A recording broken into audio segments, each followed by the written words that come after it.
नमस्कार दोस्तों, आज बात करेंगे क्या आपका भाग्य उदय विवाह के बाद होगा। यदि हाँ तो क्या वो स्थिति है। अगर वो स्थिति आपकी पत्रिका में लागू है तो आपको सबसे पहले विवाह कर लेना चाहिए। करियर अपने आप बन जाएगा। तो प्रिय साथियों, कार्यक्रम को प्रारंभ करें उससे पूर्व भगवान श्री गणेश को प्रणाम करते हैं और श्री अष्ट सिद्धि नवनीति के दाता श्री हनुमान जी महाराज को भी प्रणाम करते हैं। इसी के साथ साथ प्रिय साथियों, वार के स्वामी दैत्य गुरु शुक्राचार्य जी को भी दंडवत प्रणाम करते हैं। आइए साथियों, अब हम चर्चा करते हैं। ये एपिसोड बनाने का उद्देश्य सिर्फ यही है कि आपको पता लग जाए कि आपका भाग्य उदय कहाँ पर टिका हुआ है, या कहूँ आपका भाग्य पर जो ब्रेक है वो कहाँ पर लगा हुआ है। तो प्रिय साथियों, कई लोगों को आपने देखा होगा, बड़ी बड़ी इंजीनियर, मास्टर, अध्यापक, सब तरीके की वो डिग्रियों को लेकर के घूम रहे हैं, परंतु उनका भाग्य अभी तक साथ नहीं दे पा रहा है और विवाह भी वो नहीं कर रहे हैं। क्योंकि विवाह वो इसलिए नहीं कर रहे हैं कि वो अपने करियर को चुनने के चक्कर में लगे हुए हैं। जी हाँ, मैं भी इसका समर्थन करता हूँ। करियर पहले है, विवाह बाद में है। किंतु ग्रहों की कृपा और ग्रहों की कुछ ऐसी स्थितियां कुंडली में जातक या जातिका के निर्मित हो जाती है, जिस कारण से विवाह से पहले भाग्य उदय नहीं होता। तो क्या वो स्थितियां हैं, उसी की जानकारी आज आपको देंगे। यह एपिसोड हमने सबसे पहला एपिसोड बना करके जो अपलोड किया है वह आप देखें, उसमें भी हमने जानकारी दी है, किंतु आज इसे विस्तार से और ज़्यादा समझा दिया जाएगा। जी हाँ दोस्तों, अगर आपका भाग्य उदय विवाह के बाद लिखा हुआ है तो ये स्थिति अगर लागू है तो आपको आंख मूंद कर जन्म पत्रिका मिलाकर विवाह अवश्य कर लेना चाहिए। तो प्रिय साथियों, सबसे पहली शर्त पर बात करते हैं। जैसा कि आप सभी जानते हैं, कुंडली का थर्ड हाउस, सप्तम हाउस, दसम और एकादश, यहाँ पर शुक्र देव विराजमान हो। शुक्र आपकी कुंडली में थर्ड हाउस, सप्तम भाव, दसम स्थान और एकादश स्थान पर विराजमान होगा तो आप चाहे जितनी ताकत लगा लें, आपका विवाह से पूर्व भाग्य उदय नहीं होगा। चाहे जितने आप संघर्ष कर लें, कुछ उसका फायदा नहीं मिलेगा, आपको विवाह करना ही होगा। पहली बात। अब आपको मैं बताता हूँ, शुक्र के लिए मैंने यहाँ ये बात इसलिए लागू की क्योंकि शुक्र सप्तम भाव का कारक है, इसलिए यह बात लागू की। अब आपका मैं यहाँ पर बता दूं, सूर्य से प्रारंभ बात करते हैं।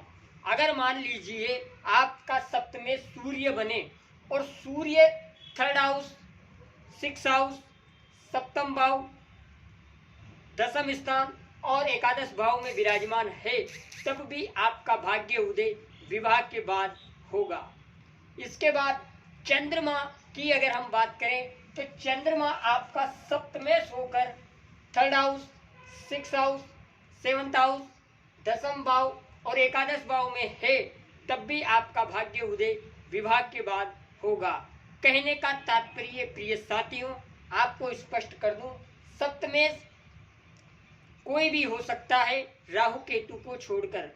सप्तमें जब भी तीसरे घर में, छठे घर में, सातवें घर में और 10वें घर में हो और एकादश में हो तो व्यक्ति को विवाह समय पर कर लेना चाहिए। करियर के चक्कर में ना पड़े।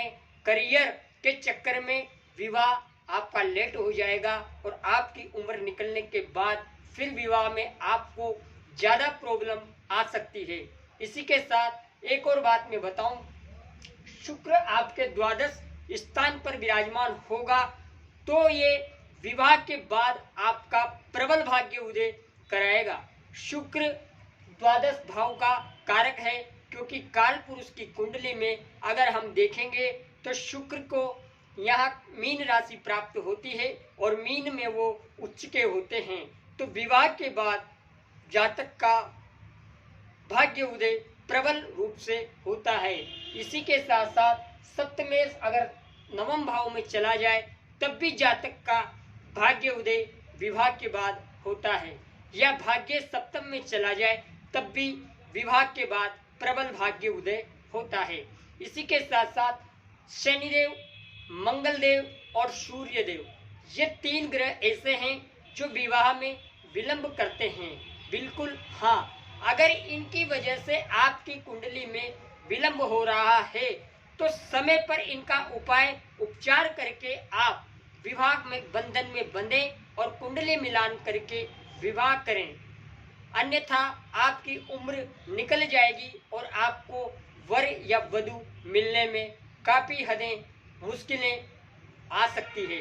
इसी के साथ साथ आज के कार्यक्रम को मैं विराम की ओर ले चलूं, एक छोटी सी बात बोलकर यही बात को विराम करेंगे।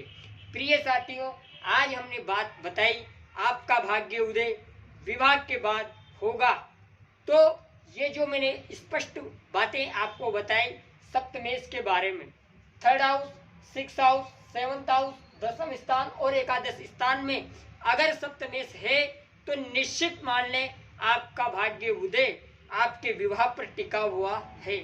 फिर चाहे वो आप लड़के हैं या लड़की हैं, इससे कोई लेना देना नहीं है, आपको विवाह कर लेना चाहिए। और ऐसे माता पिताओं से भी मैं निवेदन करता हूं, अगर आपके बच्चों की पत्रिका में ऐसी स्थिति निर्मित होती है तो कृपया आप बच्चों को प्रताड़ित ना करें, आप बच्चों को करियर से संबंधित प्रताड़ित ना करें, उनके विवाह की सोचें और उनका विवाह करें। फिर देखें कितना दोनों पति पत्नी के जीवन में कितना चमत्कार होता है, यह तो कुंडली बताएगी। इसी के साथ कार्यक्रम को विराम करें, नेक्स्ट एपिसोड में पुनः मुलाकात करेंगे। उससे पूर्व बता दूं, आपकी पत्रिका चाहे जितनी अच्छी हो चाहे जितनी खराब हो, कुंडली मिलान अवश्य करें। नेक्स्ट एपिसोड में पुनः मुलाकात करेंगे, तब तक के लिए इजाजत दें। चैनल को लाइक शेयर सब्सक्राइब करें। धन्यवाद। जय श्री राम।